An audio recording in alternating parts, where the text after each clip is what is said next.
Okay, now to my other colleague, Tim Clauser, who has been interviewing candidates for Washington State Supreme Court. The primary now less than 6 weeks away, and that's when some of these wider fields of candidates will be narrowed down to the top two vote getters for each of the races. Now we've got 5 races up on the state's high court of those 9 positions this year. It's never happened before. And of course, we have the income tax potential court challenge out there at some point. So those who end up earning these seats, people are kind of paying a lot more attention to that right now. So Thurston County Superior Court Judge Sharonda Amamilo has thrown her hat into the race for position 5 on the state Supreme Court, running against 3 other candidates, including the incumbent Justice Theo Angelis. And again, with that income tax potentially out there, with a court ruling to come up for the state's high court, there's a lot of attention to this. And so Tim recently had that interview with Sharonda Amamilo and asked her to discuss her sort of judicial philosophy and the importance of prior court precedent when making rulings. In the Quinn decision, the court upheld Washington's capital gains tax as an excise tax, while the dissent said it was an income tax. Without asking whether you agree with either side or how you would rule in a future case, what should voters know about how you would approach precedent, constitutional text, and separation of powers if a related case reaches the court? Well, we'll start with precedent. Precedent is very important, right? That's where we look to find consistency in the law. That's how we trust the law. That's how we protect the rule of law, is that we don't stray away from precedent that has served to be to create stability for everyone, to kind of know what to expect, to plan for their future, and that sort of thing. So that's the first and foremost. It should take a very high bar, and I believe there is a very high bar for addressing precedent when it comes to the court. I know that people are very concerned about when people are bringing precedent to the court to address. I think people are very concerned about it creating a slippery slope.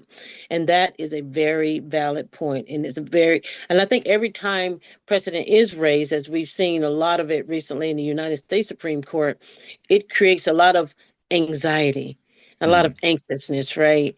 And we have to take that into account. I'm a trauma-informed trained attorney, and I'm a trauma-informed trained judge. And that's how it shows up in the court. People become anxious, people become worried, people become agitated. And we just really need to make sure that we're taking all that into account. There are definitions, or not definitions, but there's a framework for how you address precedent if the fact pattern is brought to you, as we were talking earlier about the importance of not passing judgment before you have the fact pattern developed.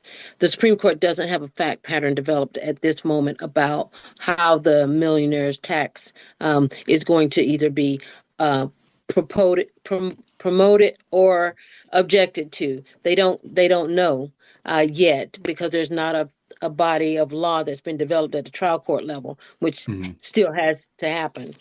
But if the Supreme Court, after the trial court develops a body develops a record and the fact pattern that comes up to the Supreme Court's going to be looking at whether or not, one way or the other, whether or not what is being asked to change has been harmful in and of itself. So there's going to be this long historical approach to addressing the current law before we even get to the new law. What is the law right now? Has it been harmful? Has it had unintended consequences? Was it outright wrong when it was decided? That's a very high bar.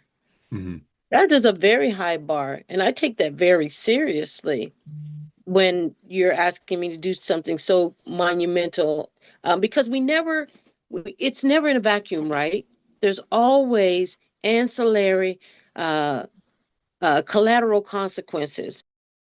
So as I mentioned, 5 of the 9 positions on the Washington Supreme Court are on the ballot this year, with that August 4th primary being when we narrow it down to just two candidates for each of those positions.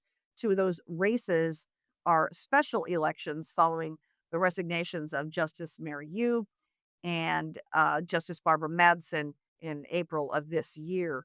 Governor Bob Ferguson appointed Colleen Melody and Theo Angeles to two of those positions. But again, since those were just temporary appointments by the governor, each of them are having to run in this election to continue to keep that seat.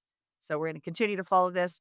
Again, I encourage you to check out our Center Square Washington page, where my colleague Tim Clauser has been writing extensively about the importance and profiling each of these candidates for the Washington State Supreme Court.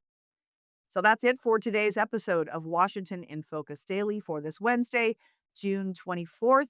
Enjoy the sunshine, enjoy the heat. Hope to see you again on Thursday.